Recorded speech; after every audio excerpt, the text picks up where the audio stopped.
Sziasztok! Az adventi kalendáriumunk első meséje, Fésűs Éva, mese az örülni nem tudó királyfiról.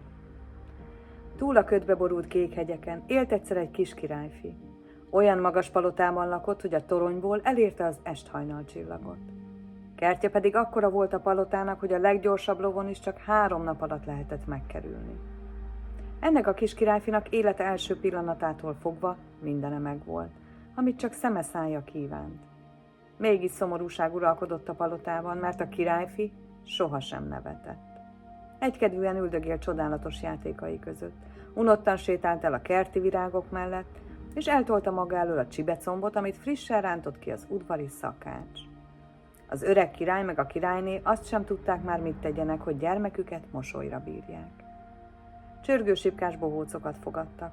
A bohócok naphosszat bukfenceztek a palota lépcsőjén, de hasztalan.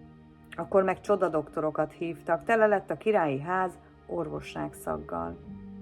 Hőmérőzték a királyfit, kopogtatták a szívét, de csak nem tudtak nyomára jönni a bajának. Valahol beteg volt a kis királyfi lelke, mert nem tudott örülni, nem tudott boldogan kacagni, csak üldögélt szótlanul a toronyszoba ablakában. Hát, amint ott ül, egyszer egy kéksipkás kis cinege röppen az ablakpárkányra. Miért búsulsz, kis királyfi? Kérdezte kedvesen. Magam sem tudom, felelte a királyfi, de valami nagy bajom lehet, mert én még soha semminek nem örültem. Ó, szegény királyfi, csacsogta a madárka. Hát hogyan is tudnál örülni, mikor te magad még sohasem szereztél örömet senkinek? Mit mondasz? Figyeld fel a királyfi. Örömet szerezni másnak? Próbáld meg csak egyszer, bólogatott a madárka. Meglátod, milyen boldog leszel. És hogyan kell azt csinálni? Kérdezte a királyfi. Ó, majd azt megsúgja a szíved. Így a kis cinke, és azzal hús már el is röppent. Magára maradt a királyfi, elgondolkodott, és attól kezdve még szótlanabb, bánatosabb lett, mint azelőtt. Az öreg király mérgében földhöz vágta a pipáját, és valamennyi csodadoktort kizavarta a palotából. Történt aztán, hogy télire fordult az idő. Hegyet, völgyet hóborított, fagyos szél fújt odakint. A királyfi örömtelenül nézegette ablakából a téli világot. Aztán ott feküdt az édesanyja frissen sült kalácsa. Hát egyszer csak koppanást hall az ablaküvegen. Oda néz, és látja, hogy egy cinke az.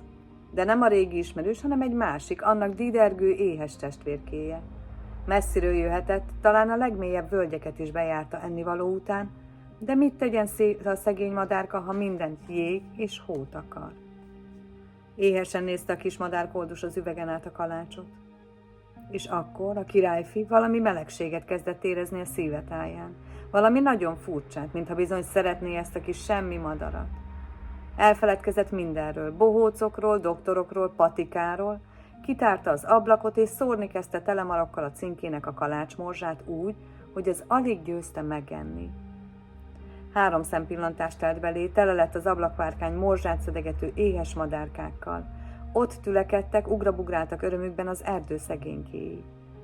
Nézte a kis királyfi ezt a nagy örömet, amit ő okozott, és egyszer csak hangosan, boldogan elnevette magát. Vízhangzott a rideg palota a kacagásától, az öreg falak egymásnak dobálták a vidám hangot. Meghallottam a király, a királyné, meghallotta mindenki. Nosza futottak megnézni a nagy csodát, ami a királyfit nevetésre bírta. A királyné meleg sálért futott, mikor meglátta a nyitott ablakot, de a királyfi csak nevetett és kihajolt a madárkák közé.